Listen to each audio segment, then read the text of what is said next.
Assalamualaikum warahmatullahi wabarakatuh. Selamat pagi pemirsa, senang sekali saya Farid Hasan kembali menjumpai Anda dalam Tawakal. Pemirsa, pernikahan itu adalah salah satu jalan menuju surga. Dan dalam pernikahan itu artinya kita sudah menjalani separuh dari agama. Lalu bagaimana jika pernikahan itu dilandasi dari sebuah kebohongan?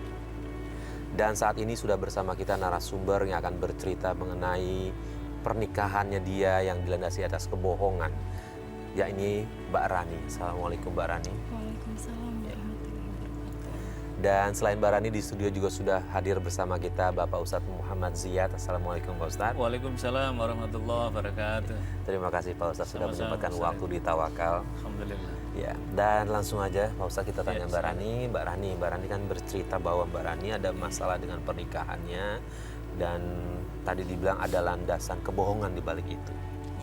Boleh tahu apa yang Mbak Rani ingin sampaikan ke kita?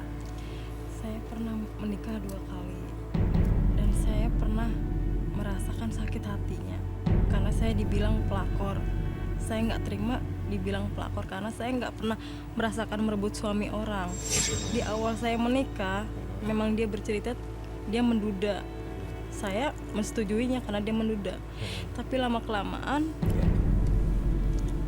ternyata istrinya datang melabrak saya dan saya nggak terima di situ.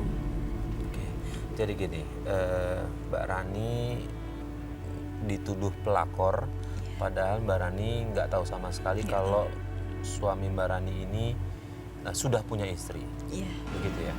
Nah ini Dan gimana? waktu itu maaf, Mbak Rani masih lajang ya? Iya, waktu pertama masih lajang. Ini gimana Pak Ustadz, statusnya Mbak Rani nih? Iya. Karena kan orang pasti kan ketika tahu itu menikahi suami orang sudah rame dibilang pelakor. Iya.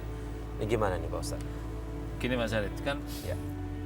pernikahan itu adalah sunnah Rasul, jalan kemuliaan. Makanya Nabi mengatakan an-nikahu sunnati faman raghiba an sunnati falaysa minni.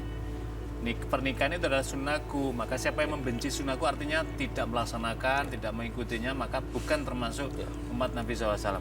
Jadi kalau pernikahan itu adalah sudah jalan suci, jalan kemuliaan, karena itulah pernikahan juga jalan menyempurnakan keagamaan. Tadi Mas Farid pengantar sudah menyampaikan, orang yang menikah maka berarti telah menyempurnakan separuh urusan keagamaannya. Tetapi persoalan muncul kan bagaimana kalau seorang wanita itu masih lajang kemudian menikah dengan seorang laki-laki yang laki-laki ini menyatakan bahwa dirinya ini single, maksudnya tidak punya beban istri atau apa gitu. Ya. Artinya kan sama ini. Karena itulah dan ternyata dalam prakteknya tadi Mbak Rani tadi ternyata suami apa itu yang laki-laki ini ternyata bukan duda tetapi sudah punya istri disembunyikan, maksudnya tidak diceritakan. Ya. Artinya bahwa yang laki-laki ini tidak jujur. Ya. Maka Islam tidak membolehkan orang dalam pernikahan itu harus jujur. Kenapa? Nanti ada implikasinya luas ini Mas Farid dari status agama. Kenapa? Kalau dia duda ya duda, kalau dia beristri ya beristri. Artinya kalau dia sudah beristri kemudian menyampaikan pada seorang perempuan yang belum menikah kemudian dia mau menikah, artinya dia tahu statusnya. Oh ya, saya ini status menjadi istri kedua dari suami yang sah, istrinya juga sah, artinya statusnya sama, haknya juga sama, statusnya juga sama dalam kaitan ini. Tapi konteks ini kan tidak. Lah, tadi Mbak Rani menyatakan dalam konteks dia dibohongi kan begitu gitu, karena menyembunyikan statusnya, maka tentu tidak dibolehkan. Nikahnya sah tapi tidak dibolehkan seorang apa itu laki-laki menyembunyikan statusnya dan kemudian apalagi ini adalah membohongi. Oke. Iya. Keluar dulu dari kasusnya Mbak Rani. Kalau misalnya nih, Iya. Pak Ustadz, Iya. mungkin sama kayak Mbak Rani, tapi dia tahu. Iya. Dia tahu kalau laki-laki ini adalah sudah punya istri dan sudah punya anak. Iya. Gimana hukumnya, Pak Ustadz? Kalau dia sudah misalkan yang ini sudah beristri nih, Iya. kemudian dia laki-laki ini menyampaikan kepada perempuan bahwa saya sudah beristri, maukah kamu saya nikahi sebagai istri saya yang kedua? Kalau Mbak Rani menyatakan mau, maka tidak ada persoalan. Ya. Makanya Nabi SAW dalam sebuah hadis dari Abu Hurairah riwayat Imam Ahmad, beliau menyatakan begini, tidak halal bagi orang yang menipu, yaitu memutuskan majikan seorang pekerja dengan tuannya. Artinya orang diprovokasi ini antara majikan dan tuan dan anak buahnya supaya terpisah dan dia ingin masuk di sana. Yang kedua kemudian Nabi melanjutkan, dan tidak halal seorang wanita yang memisahkan wanita lain artinya istri dari suaminya. Ini yang dimaksud dengan kalau dalam konteks sekarang istilah orang pelakor itu. Jadi saya mau menikahi seorang suami ini dan kemudian meminta dia untuk memisahkan, ini tidak dibolehkan. Tapi kalau statusnya sudah beristri dan dia menjadi status istri yang kedua, maka tidak ada persoalan. Yang penting ini saling merelakan dan kemudian ini dalam tuntunan agama tadi itu. Iya. Baik Pak Ustadz, kita balik lagi ke kasus yang Mbak Rani Pak Ustadz. Mbak Rani, saya mau tanya sekali lagi, sudah berapa kali tadi nikah? Saya udah 2 kali. Sudah 2 kali, dan dua-duanya, koreksi kalau saya salah ya, dua-duanya itu suami orang, betul? Boleh cerita nggak pernikahan, ceritanya bisa nikah sama suami yang pertama ini seperti apa? Berawal sih bertemunya, saya kan sebagai bekerja di restoran sebagai pelayan. Dan saya bertemu dengan dia orangnya baik, dia orangnya ramah, dan dia pun bertanya, kamu mau menikah dengan saya nggak? Dan saya tidak berbalik lagi kan ke dia, saya belum bertanya lagi ke dia. Akhirnya ketemu lagi besoknya, bertemu lagi, yakin kamu mau nikahin saya, kamu punya istri nggak? Dia bilang saya duda. Dia bilang duda, Iya. artinya sudah cerai. Udah cerai. Oke, terus? Akhirnya pas udah lama kelamaan, okelah kita berjalan dengan waktunya, dan saya pun menyetujui dengan pernikahan ini. Dan di situ saya nggak tahu bahwa dia sudah mempunyai istri dan anak gitu. Saya nggak tahu karena berawal juga dia udah punya istri gitu kan, dan dia bilang duda ke saya. Dan di situ jujur saya kecewa gitu kan.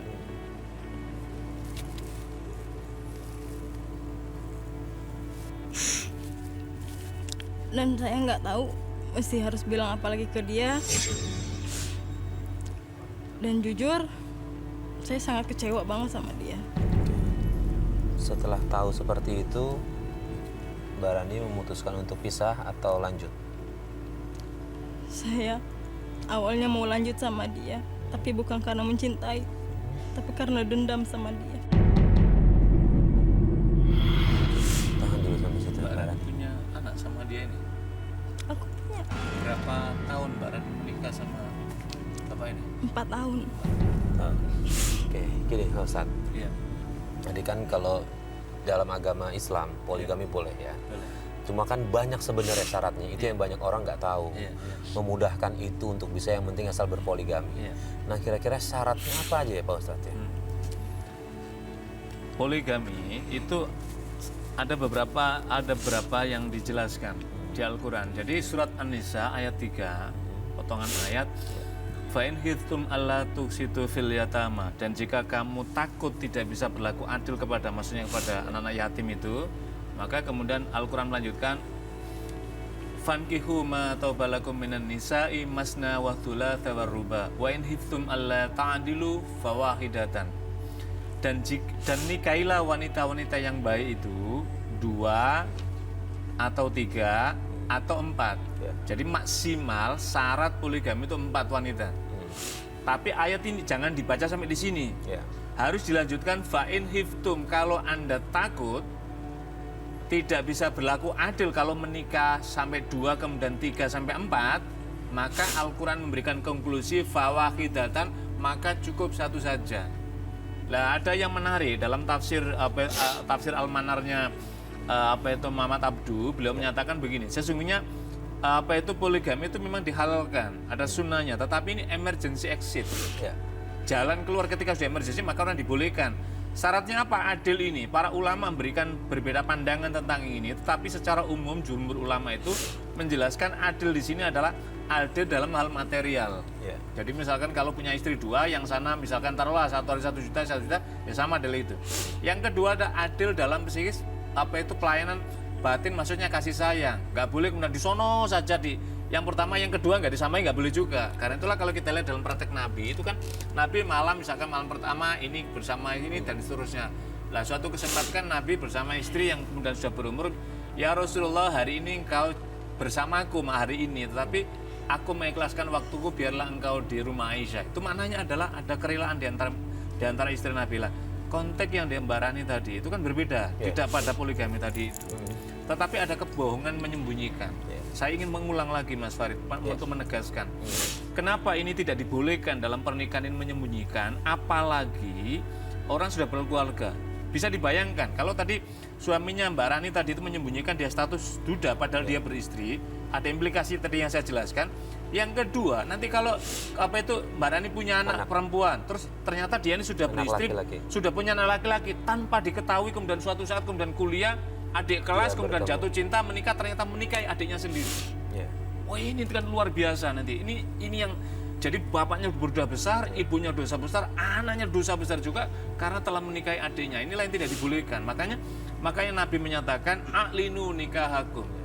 Umumkanlah. Kalau di kita itu ya resepsikanlah untuk pernikahan supaya orang tahu bahwa ini sudah menikah, ini statusnya sudah sah sehingga kemana-mana happy saja. Jadi ini kasusnya tadi selain poligami tadi ada persyaratan yang sangat adil sehingga tidak dimudahkan. Tidak mudah dan karena kejujuran. Yang kedua ada tadi yang saya belum bertanya sama Mbak Rani. Ketika laki-laki bapak tadi mau menikahi, Mbak Rani sempat nggak misalkan anggota keluarga Mbak Rani atau teman Mbak Rani menyelidiki ini siapa ini, statusnya orang ini di mana ini? Nggak sempat. Nah, karena sudah terlanjur jatuh cinta kan. Nah, ini juga menjadi pembelajaran kepada saudara-saudariku kaum perempuan yang masih remaja, usia mahasiswi. Ini kalau mau mencari jodoh, diselidiki dulu, tidak serta-merta kemudian jatuh cinta. Islam makanya mengutus anggota keluarga kita, melihat ini siapa, bukan memata-matai, ingin melihat. Oh ini ternyata belum, oh ini ternyata sudah, sehingga nanti itu menjadi memudahkan. Inilah bagian dari dalam konteks keluarga. Makanya Nabi SAW, Umar itu pernah dilaporkan, ya Umar saya menikah, apakah kamu sudah melihat calonmu? Itu maknanya adalah selain melihat perempuan, yang keluarga perempuan juga melihat karena akan menikahkan ini bukan hanya dua insan, tetapi dua keluarga besar. Saya kira itu Mas Farid. Dan Islam sudah memikirkan itu sejak jauh. Betul Mas Farid. Untuk berikan proteksi sesungguhnya, untuk berikan pengamanan, sekaligus juga menciptakan relasi yang harmonis antara suami dan antara istri dan antar dua keluarga besar masing-masing saling mengetahui. Baik, terima kasih Pak Ustadz. Mbak Rani, saya mau nanya lagi nih. Saat istri pertama dari suami Mbak Rani ini datang, apa yang dia lakukan ke Mbak Rani? Dan dia melabrak. Dani! Dani, keluar! Dani, keluar! Ibu siapa sih Mana teriak-teriak suami di saya? rumah orang? Mana suami saya? Suami siapa? Mas! Tar dulu ya. Ibu jangan main teriak-teriak aja dong di rumah orang. Curang! Jangan sembarangan Goda ya! ngomong ya. Mas! Kamu siapa ya? Ini rumah orang ngapain teriak-teriak? Mas, keluar! Kenapa sih ribut-ribut? Sini! Pulang! Kamu tuh selingkuh sama dia ya, Mas? Ini laki saya, ini suami saya! Saya ya. Kamu siapa? Kamu apaan sih? Aduh, Mas, keluar! Siapa sih? Awas kamu Ini jangan suami saya ya. Mas, mau kemana sih? Ngapain sih?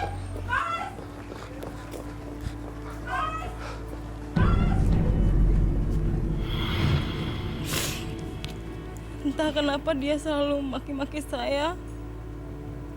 Dan saya di situ depresi. Karena saya nggak mau ditinggalin gitu aja. Karena saya berat juga dengan ada anak gitu kan. Saya berat meninggalkan itu semuanya. Tapi dengan semudah itu suami saya meninggalkan saya.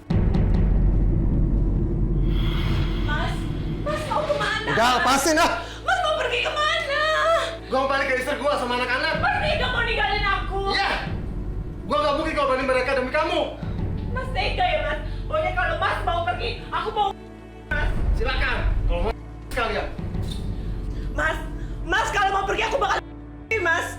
Udah, jangan ngalahin gue ya. Kita hari ini cerai. Mas tega ya Mas. Mas. Lihat aja nanti ya Mas. Aku bakal hancur hidup kamu. Kamu bakal.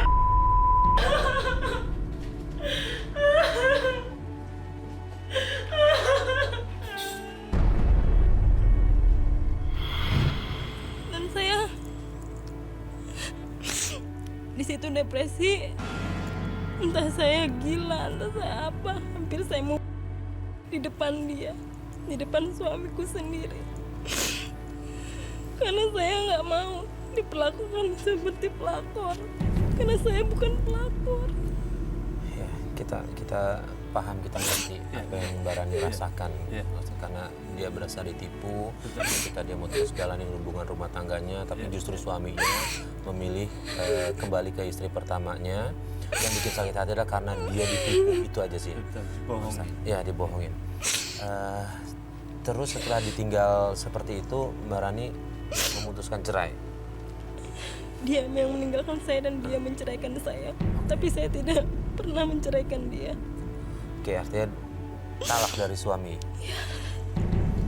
Maaf, Oke. Mbak Rani pas menikah sama dia tadi menikah menurut undang-undang negara atau menikah agama? Siri sendiri. Ada catatan di KUA atau gimana? Saya sah. Oh, di KUA kan? Oke.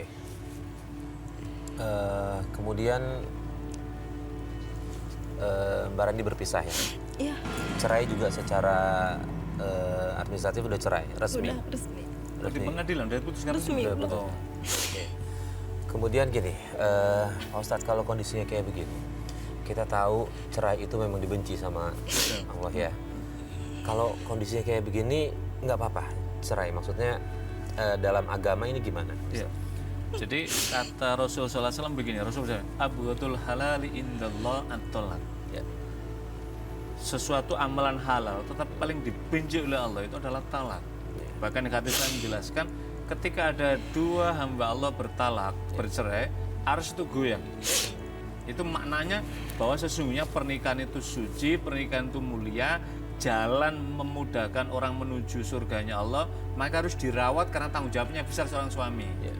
Nah, Mbak Rini kan sebenarnya tidak bisa dikategorikan sebagai seorang pelakor. Dia mencintai suaminya tadi karena laki-laki tadi melihat diri sama dia. Tapi di kemudian hari kemudian di sana. Tadi ada, saya ingin menjelaskan begini tentang talak. Tadi Mbak Rini kan dia mentolak tapi saya tidak mentolak. Jadi hak talak itu ada pada seorang suami, bukan kepada seorang istri. Jadi walaupun istrinya nggak mau berpisah, Iya. Tapi kalau suami menyatakan mentalak, maka jatuh talaknya. Karena itulah Rasul mewanti-wanti jangan mempermainkan ucapan talak. Sayyidina Umar menyatakan bahwa itu disengaja maupun tidak sengaja jatuh talaknya. Ketika orang misalkan dengan wah nanti kamu saya cerai-cerai ya gitu, ini bisa jatuh dalam ini. Tetapi dalam kompilasi hukum negara Indonesia itu menyatakan bahwa kalaupun diucapkan seperti itu tapi belum disahkan oleh pengadilan, maka orang ini dianggap masih dalam ikatan suami yang sah. masih sah ya. Itu maknanya hak istri atas suaminya, suami pada istri harus dipenuhi dan hak yang lainnya gitu loh. Tapi Mbak Rini tadi sudah dinyatakan oleh pengadilan, maka berarti sudah sah tolaknya. Kendatipun kata Mbak Rini tadi, Mbak Rani. iya Mbak Rani, itu berbeda Mbak Rani. Kalau misalkan begini, kita sudah bersuami, kemudian suami ini lama nggak pulang-pulang, nggak ada berita, nggak ada apa gitu, sesuai dengan talak-talak itu kan, maka kemudian Mbak Rani datang ke pengadilan, itu namanya talak hulu. Istri mengajukan talak kepada pengadilan, kemudian pengadilan nanti mensidangkan, benar ini suami Anda tidak pulang, misalkan begini ya, tidak ada nafkah, tidak ada seterusnya, maka kemudian dijatuhkan. Kendatipun suami tidak menyatakan tolak, maka jatuh kalau pengadilan. Dan itu sah. Sah, Secara itu agama konteks sah. tadi. Tapi kalau tadi ini kan sudah diucapkan oleh Suami. suami. Itu dia. Baik Mbak Rani, setelah perceraian apa yang terjadi? Saya berbulan-bulan di rumah sakit. Saya depresi. Saya hampir talak. Orang tua udah menyarankan maunya seperti apa. Apa mau dipelet atau mau disantet. Dan aku menyarankan iya. Karena aku terlanjur sakit. Karena aku dipermainin. Dan Mbak Rani mengiyakan saran orang tua seperti itu. Ya, Terus akhirnya Dan itu berjalan, dilakukan. dilakukan. Terus kemudian, Kemudian saya masih menunggu dengan waktunya. Tapi saya pengen dia balik lagi dengan saya. Bukan karena saya cinta, Tapi karena mau balas dendam ya tapi tadi. karena mau balas dendam dengan suami saya dan istrinya. Mbah, aku datang ke sini. Aku mau minta tolong, Mbah. Saya tahu maksud kedatangan kamu. Minta tolong untuk mencantet seseorang. Aku mau mereka hancur, Mbah. Bikin mereka, Mbah. Pokoknya bikin mereka, Mbah, biar dia tahu rasanya sakit ini, Mbah. Kamu tenang saja. Soal santet menyantet itu urusan saya. Pokoknya terserah Mbah mau gimana. Aku mau mereka, Mbah. Kamu tinggal tunggu dan lihat hasilnya. Ustadz, itu udah pasti dosa. Iya. Bisa jelaskan lagi nggak Pak Ustadz? Sebaiknya apa yang harus Mbak Rani lakukan kalau misalnya udah ada rasa dendam seperti itu? Gitu? Iya. Jadi begini Mbak Rani, saya bisa merasakan Mbak Rani merasakan sakit pasti karena dibohongi tadi, kemudian apalagi sudah punya anak, itu tentulah inilah pukulan yang sangat berat yang bisa mengguncangkan psikis Mbak Rani. Tapi harus diingat bahwa setiap keburukan yang ditanam oleh orang lain pasti Allah akan membalas keburukan itu, harus yakin itu. Yang kedua, tipe suami Mbak Rani tadi tipe yang tidak baik. Pertama sih tidak berani membohongi. Pasti berikutnya nanti maka akan lebih sakit lagi. Andai kata misalkan dia menceraikan kepada istrinya tadi yang pertama, kemudian Mbak Rani mungkin nanti dengan Mbak Rani berikutnya juga bisa berselingkuh dan seterusnya, memperlakukan seperti Mbak Rani tadi itu gitu loh. Karena itu yang terpenting adalah udahlah, ini tadi Mbak Rani kan sudah ditelat tadi, bangkit memohon kepada Allah, mungkin nanti Allah pertemukan dengan suami yang lebih baik daripada nanti masih mengharapkan dia untuk balik untuk meluapkan dendam. Itu artinya Mbak Rani akan menyiapkan dirinya yang kedua kalinya itu akan menerima kehancuran diri, karena kan waktunya habis kan dikorbankan untuk hanya untuk dendam. Toh nanti makin tidak mendapatkan ketenangan dalam hidup Mbak Rani. Jadi sudahlah, ini sudah karena sudah ditelat tadi itu dan Mbak Rani sudah tahu tentang kebohongan dia. Mbak Rani masih ada harapan baru, masih punya anak tadi. Inilah investasi harapan yang panjang, bangkit baru lagi. Dan mudah-mudahan sambil ikhtiar, mudah-mudahan Allah masih mempertemukan jodoh yang lebih baik dari tadi itu. Jadi di surat At-Taubah itu menjelaskan laki-laki yang baik maka akan berjodoh dengan perempuan yang baik. Perempuan yang baik akan berjodoh dengan laki-laki yang baik. Mungkin Allah masih belum ridho dengan ini. Allah mungkin masih ingin mempertemukan yang lebih baik, sehingga Allah buka di tengah jalan ini. Untung belum berkelanjutan sampai punya anak 2, 3 dan seterusnya. Apa nggak lebih parah lagi penderitaan batin Mbak Rani? Jadi bangkitnya ada optimisme, nanti Allah akan memberikan yang lebih baik, tapi syaratnya dimulai dari diri Mbak Rani untuk memperbaiki. Sudahlah, ini yang sudah untuk melangkah berikutnya. Iya, kita sih berharap positif thinking ya Ustadz ya. Allah ngasih jalan seperti ini, pasti akan ada yang lebih baik yang Allah kasih. Iya, apalagi tadi dendam meluapkan tadi kan jadi yang pertama dosa, ini yang kedua makin bertambah lagi dosanya. Baik. Tidak dibolehkan. Mbak Rani tadi mengikuti cara dengan ilmu hitam. Berhasil, suami kembali atau tidak? Tidak. Enggak. Oke, kemudian setelah itu apa yang Mbak Rani lakukan? Dan saya selalu meneror istrinya. Mbak Rani mengganggu rumah tangganya. Mengganggu rumah tangganya. Dan saya pengen ngancurin rumah tangganya. Saya pengen dia ngerasain apa yang saya rasain saat ini. Harus menanggung semuanya dengan sendiri. Dan dia udah mempermalukan saya dan keluarga saya. Keluarga saya dihina. Saat Mbak Rani melakukan itu, Mbak Rani bahagia nggak? Senang? Ada perasaan senang? Sedikit. Artinya ada perasaan lainnya yang Mbak Rani sebenarnya nggak mau melakukan itu kan? Batin dasar Mbak Rani sesungguhnya menolak itu kan, tapi karena luapan nafsu dendamnya tadi kuat sehingga ingin melaksanakan begitu Mbak Rani ya. Iya. Nah, Pak Ustadz, apa yang harus dilakukan Mbak Rani ini untuk menghilangkan rasa sakit? Karena kan Iya. dia sebenarnya dalam hatinya juga bertentangan sebenarnya. Betul. Ada cara lain. Iya. Orang kalau memang ya merasakan sakit itu pasti ingin melakukan dendam. Iya. Pasti. Jangankan kita, Nabi ketika pamannya dalam perang Uhud kemudian paman Sayyidina Hamzah mengalami luka dan apa itu aneh luar biasa. Nabi biasa pernah ingin membalas dendam atas kematian pamannya, tetapi Al-Quran turun menghibur ya Rasulullah. Surat Ali Imran 134 itu wal kadhimin gitu. Tahan amarahmu, jangan keluarkan dendammu. Lah, Mbak Rani tadi saya menjelaskan sudah, kalau Mbak Rani andai kata Mbak Rani mengganggu rumah tangga tadi dengan menteror, nanti ini justru akan mendatangkan murka Allah berlipat-lipat. Allah akan menjauhkan rasa bahagia dan seterusnya. Yakinlah bahwa apa yang dilakukan keluarga tadi itu, Allah nanti akan memberikan balasan caranya sendiri.